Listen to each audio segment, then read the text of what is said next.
Hello, പുതിയൊരു വീഡിയോയിലേക്ക് എല്ലാ കൂട്ടുകാർക്കും സ്വാഗതം. ഇന്ന് ഞാനിവിടെ ഉണ്ടാക്കാൻ പോകുന്നത് സദ്യയിലേക്ക് മെയിൻ താരമായ മാമ്പഴ പുളിശ്ശേരിയുടെ റെസിപ്പിയാണ് കേട്ടോ. ഓരോ സ്ഥലത്തും ഓരോരുത്തർ ഓരോ രീതിയിലാണ് പുളിശ്ശേരി ഉണ്ടാക്കുന്നത്. ഞാൻ ഉണ്ടാക്കുന്ന രീതിയാണ് ഇവിടെ കാണിക്കാൻ പോകുന്നത്. അതിനായിട്ട് ഞാൻ കുറച്ച് മാങ്ങ എടുത്തിട്ടുണ്ട്. മാമ്പഴ പുളിശ്ശേരി ഉണ്ടാക്കുമ്പോൾ ഇതുപോലത്തെ മാങ്ങ എടുക്കണം. ഇതുപോലത്തെ കുഞ്ഞു മാങ്ങ, ചന്ദ്രക്കാരൻ മാങ്ങ എന്നൊക്കെ കേട്ടിട്ടില്ലേ, അതുപോലെ. ഇത് ചന്ദ്രക്കാരനല്ല, ഇതിൻ്റെ പേര് ചക്കരക്കുട്ടി എന്നാണ് കേട്ടോ. നല്ല ക്യൂട്ട് നെയിമല്ലേ. കുഞ്ഞു മാങ്ങയാണിത്. ഇതിന് ഭയങ്കര മധുരമാണ് ഇതിന്, അതുകൊണ്ടാണ് ചക്കരക്കുട്ടി എന്ന് പറയുന്നത്. ഇന്ന് പണ്ടത്തെ നാട്ടുമാങ്ങയാണ് ഇതൊക്കെ, നാടൻ മാമ്പഴമാണ്. അപ്പോൾ ഇത് എനിക്കിവിടെ എൻ്റെ വീട്ടിലെ സ്റ്റാഫിൻ്റെ വീട്ടിൽ ഒരുപാടുണ്ട്, അത് കൊണ്ടു തന്നതാണ്. അപ്പോൾ ഇതിനെ നമുക്ക് വെറുതെ ഉടച്ച് വെറുതെ കഴിക്കാനും ഭയങ്കര ടേസ്റ്റാണ് കേട്ടോ. ഭയങ്കര മധുരമുള്ള മാങ്ങയാണ്. അപ്പോൾ ഇത് നമുക്ക് കുറച്ചെടുത്തിട്ട് നന്നായിട്ട് കഴുകി അതിൻ്റെ തൊലിയൊക്കെ കളഞ്ഞെടുക്കാം. ഞാനൊരു കറിച്ചട്ടിയിലേക്ക് 6-7 മാങ്ങ ഇട്ടിട്ടുണ്ട്. അത് ഇതുപോലെ ആക്കി വെക്കണം. നമ്മൾ ഇതുപോലെ തൊലി കളഞ്ഞെടുക്കുക. പിന്നെ ഒരു 3-4 മാങ്ങയും ഞാൻ നല്ലതുപോലെ കൈകൊണ്ട് ഞെരടി എടുക്കണം. അതിൻ്റെ ജ്യൂസൊക്കെ അതിനകത്തൊക്കെ വരത്തക്ക രീതിയിൽ. അപ്പോൾ ഭയങ്കര ടേസ്റ്റായിരിക്കും അങ്ങനെ ചെയ്യുമ്പോൾ. മാങ്ങയുടെ ജ്യൂസ് ഇറങ്ങുമ്പോൾ പ്രത്യേകിച്ചൊരു ടേസ്റ്റ് കൂടെ ഉണ്ടാവും കേട്ടോ. ഇതിനൊരു ടേസ്റ്റ് കൂടെ ഉണ്ട്, അതാണ് ഇതിൻ്റെ കറിയെ ഹൈലൈറ്റ് ചെയ്യുന്നത്. അപ്പോൾ ഇത്ര എടുത്തിട്ടുണ്ട്. പിന്നെ അതിനകത്തേക്ക് 1 ടീസ്പൂൺ മുളക് പൊടി, കുറച്ച് മഞ്ഞൾപ്പൊടി, ആവശ്യത്തിനുള്ള ഉപ്പ്, ഇത്രയും എടുത്തിട്ട് കുറച്ച് ഉള്ളി ആവശ്യമുണ്ടെങ്കിൽ എടുത്താൽ മതി. ഞാനിവിടെ അങ്ങനെ ചെയ്യുന്നത്. 5 പച്ചമുളക് കീറിയത്, കുറച്ച് കറിവേപ്പില, ഇത്രയും എടുത്തിട്ടുണ്ട്. ഇതിനകത്തേക്ക് ഒരു ഗ്ലാസ് വെള്ളം ഒരുപാട് വേണ്ട. നമ്മളിത് ശരിക്കും ഇലയിലൊക്കെ ഒഴിച്ചാൽ അവിടെ ഇരിക്കണം, ഒഴുകി പോകാൻ പാടില്ല. അങ്ങനെയാണ് ശരിക്കും പുളിശ്ശേരി ഇവിടെയൊക്കെ ചെയ്യുന്നത് കേട്ടോ. അപ്പോൾ അതുകൊണ്ട് കഴിയുന്നതും വെള്ളം കുറച്ച് വെച്ച് നമുക്ക് അതിനെ വേവിച്ചെടുക്കാം. ഇത് നമ്മൾ അരപ്പും തൈരും ഒക്കെ ചേർക്കുമല്ലോ, അപ്പോൾ അതവിടെ നിന്ന് വേകട്ടെ. ഞാൻ തൈര് 1 പാക്കറ്റ് എടുത്തിട്ടുണ്ട്. പാക്കറ്റ് മിൽമ തൈരാണ്.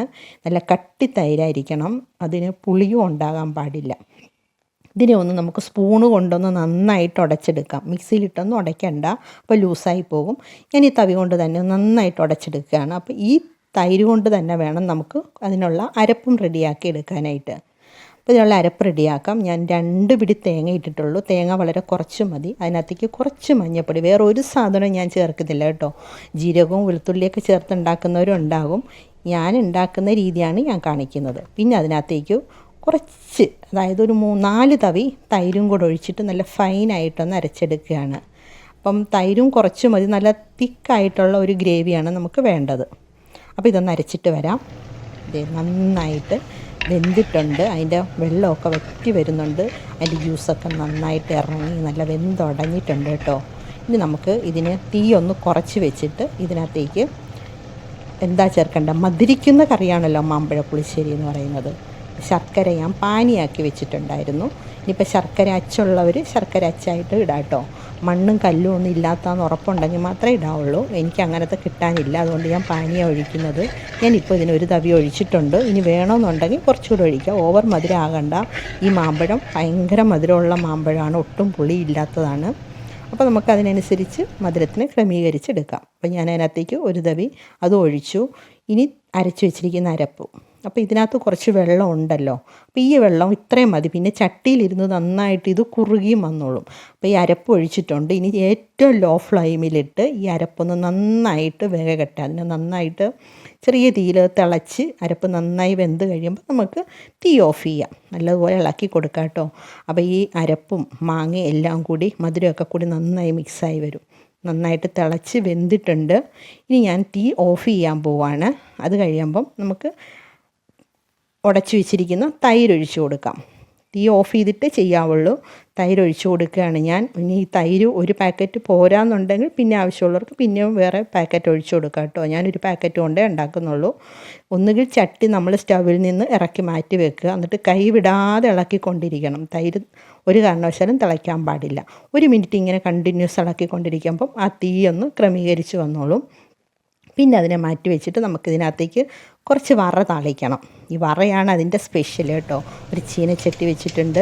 അതിന് ഞാൻ നെയ്യാണ് എടുത്തിരിക്കുന്നത്. നെയ്യ് തന്നെ ഒഴിക്കണം, വെളിച്ചെണ്ണയല്ല ഒഴിക്കേണ്ടത്, നെയ്യ് തന്നെ ഒഴിക്കണം. മാമ്പഴ പുളിശ്ശേരിയുടെ സ്പെഷ്യൽ ഹൈലൈറ്റ് എന്ന് പറയുന്നത് ഈ നെയ്യും ഈ മധുരവും കൂടി ചെല്ലുമ്പോഴാണ്. ആ നെയ്യ് ചൂടായി കഴിയുമ്പോൾ അതിനകത്തേക്ക് വറമുളക്, ചെറിയ ഉള്ളി വട്ടത്തിലരിഞ്ഞത്, കറിവേപ്പില, ഇത്രയേ ഉള്ളൂ. ഞാൻ കടുകൊന്നും ഇടാറില്ല, ഉലുവയും ഇടാറില്ല.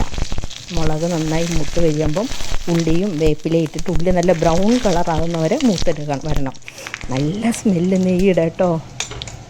അതൊന്ന് മൂത്തെടുത്തിട്ട് വരാം കേട്ടോ.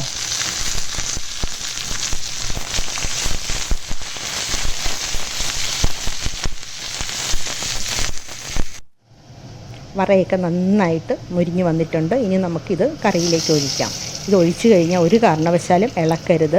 ഇത് നമുക്കൊരു മൂടി വെച്ച് 15-20 മിനിറ്റ് ഇരിക്കട്ടെ. നമുക്ക് കഴിക്കുന്നതിന് മുന്നേ എടുത്ത് അതിനെ ഇളക്കിയാൽ മതി. ഒരു 20-25 മിനിറ്റായി. ഇനി നന്നായിട്ട് ഇളക്കാം. ഇപ്പം തന്നെ നല്ല സ്മെല്ലാണ്, നെയ്യുടെ മണം, പിന്നെ ശർക്കര, മാമ്പഴത്തിൻ്റെ മണം എല്ലാം കൂടി നമ്മളെ വല്ലാതെ കൊതിപ്പിച്ച് മടുപ്പിക്കുന്നുണ്ട് കേട്ടോ ഇത്.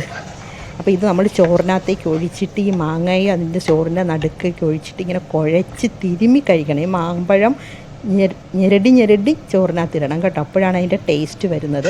ഇനി നമുക്കിത് സെർവിങ് പ്ലേറ്റിലേക്ക് ഒഴിക്കാം.